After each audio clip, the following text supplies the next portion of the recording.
ನನ್ನ ಪ್ರಿಯ ಭಕ್ತರೇ, ಕ್ರಿಸ್ತನು ನಮ್ಮೊಂದಿಗಿರಲಿ. ಕರ್ತನ ಧ್ವನಿಯು ಸ್ತುತಿಸಲ್ಪಡಲಿ.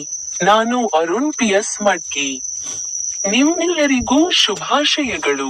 ಇಂದು ಆಗಸ್ಟ್ ತಿಂಗಳ 21ನೇ ದಿನ, 2025 ವರ್ಷದ 8ನೇ ತಿಂಗಳು.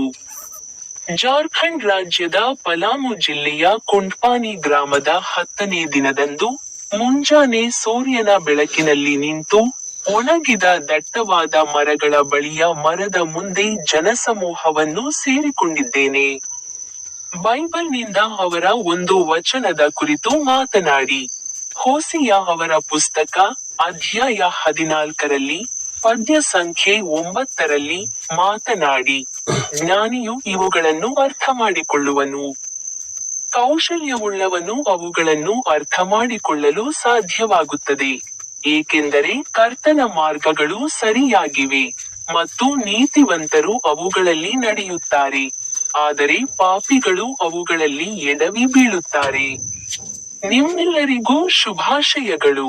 ಈಗ ನನ್ನ ಯೂಟ್ಯೂಬ್ ಚಾನೆಲ್ನ ಸ್ಟಿಂಗ್ ಬಟನ್ ಅನ್ನು ಕ್ಲಿಕ್ ಮಾಡಲು ಮರೆಯಬೇಡಿ.